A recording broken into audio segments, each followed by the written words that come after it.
On September 13, 2005, a group of sanitation workers sorting through the heaps of trash at the Lubbock City landfill made a shocking discovery. Amidst the debris, they spotted a brand new looking suitcase, which seemed out of place among the usual refuse. Intrigued, they decided to open it, but were horrified by what they found there. It was a gruesome and unexpected finding, unlike anything they had come across in their line of work. If you like scary stories and you're interested in the unknown, hit the subscribe button and turn on all notifications so you never miss a bone-chilling video. Also, don't forget to like and share.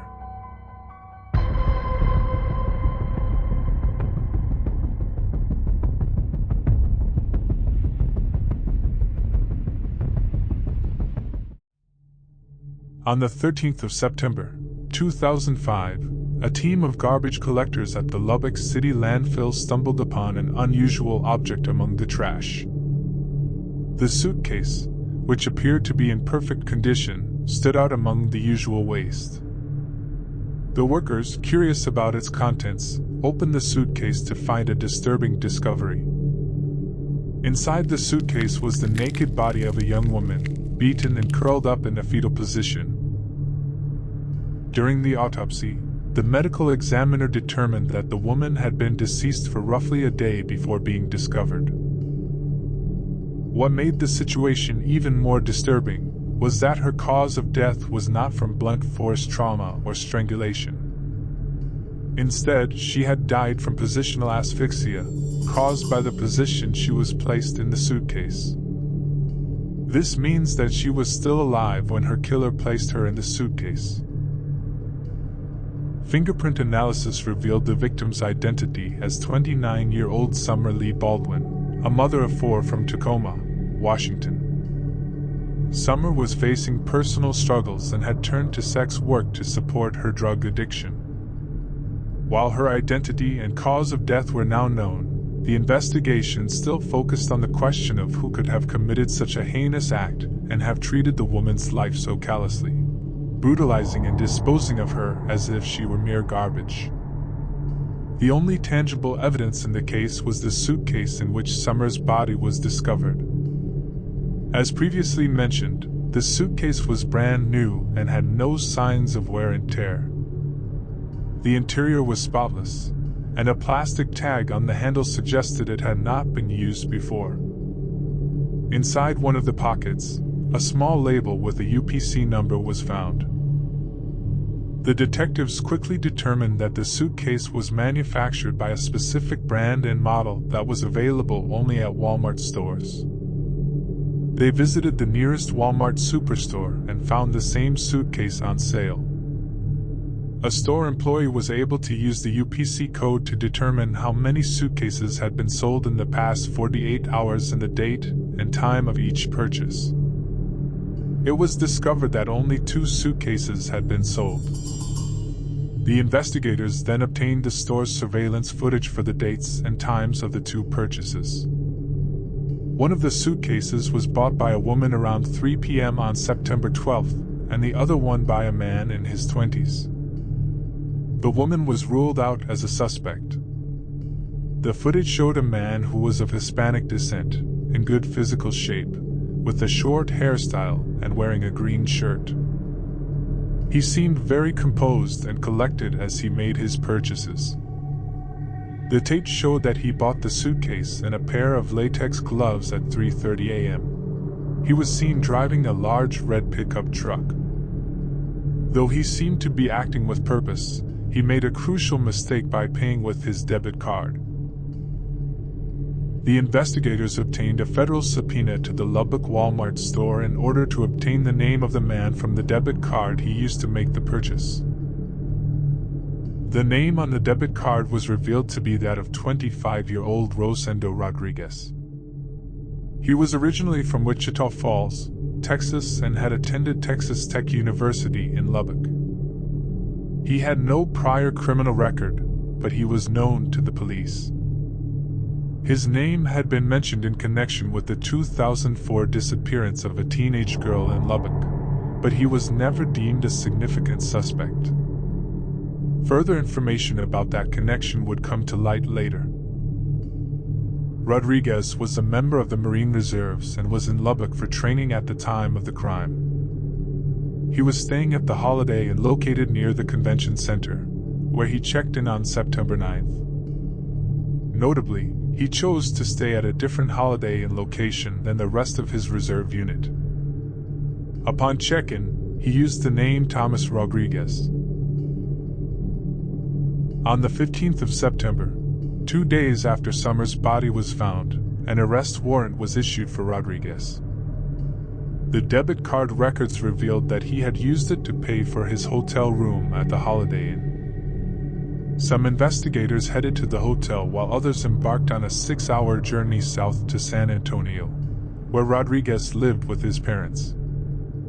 They also visited Midland, Texas, where Rodriguez had returned the rental red pickup truck he used in Lubbock to the rental car company. Once the vehicle was located, it was photographed and processed for evidence. When the investigators entered the hotel room, they found various incriminating pieces of evidence, such as a tag from the new Suitcase, Walmart bags, and a used condom wrapper.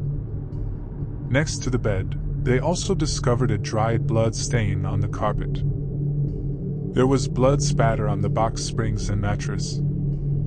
The investigators also found latex gloves discarded in a trash can, located down the hall from Rodriguez's hotel room. The blood on the carpet and bed were tested for DNA and matched that of Summer Baldwin. The DNA on the latex gloves also matched Summer and Rodriguez. Further evidence was uncovered by the detectives, in the form of a record generated by the hotel room's keycard system.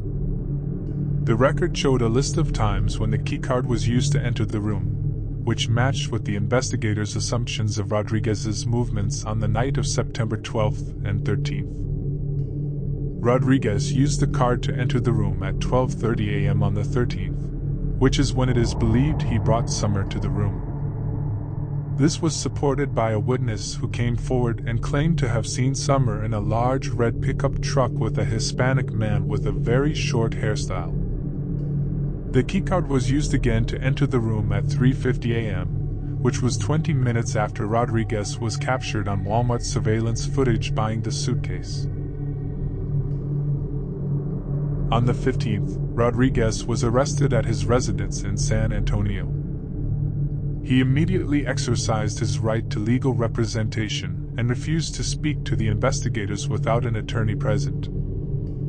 The detectives collected various items from his home, including his computer, phone, a bus ticket he had bought to return home after returning the rental truck in Midland, the rental car agreement for the truck, and the green shirt he was seen wearing in the surveillance footage. Upon his return home, Rodriguez conducted several incriminating searches on his computer, without making much effort to conceal his activities. He searched for information about Summer Baldwin and news about a woman's body found in a Lubbock landfill. Then, after he had stopped searching for news about the woman he killed, he started browsing different dating websites. 2 weeks after Rodriguez's arrest, his attorney contacted investigators and stated that his client was willing to speak with them. Rodriguez told the investigators that he and Summer had consensual sexual intercourse in the hotel room that night. He had used a condom, which is why no traces of his DNA were found on her. He said that after they finished, Summer began smoking crack, which he disapproved of. According to his version of events, he took the pipe from her, and she attacked him with a knife. He defended himself by putting her in a chokehold, and she died. However, he couldn't explain the almost 50 injuries she had sustained, the blood splatter all over the hotel room, and the fact that he had no defensive wounds, which he would have if she had indeed attacked him with a knife. The Lubbock District Attorney, Matt Powell, authored an article for the Texas District and County Attorneys Association regarding this case, which provides a detailed account of his experience working on it and is worth reading. In the article, Powell wrote that while they were investigating Rodriguez for Summers' murder, he couldn't stop thinking about the disappearance of a teenage girl that was mentioned earlier. The girl's name was Joanna Rogers, and she was only 16 when she went missing in May 2004. The investigation revealed that both Rodriguez and Joanna had multiple posts in the same online chat room.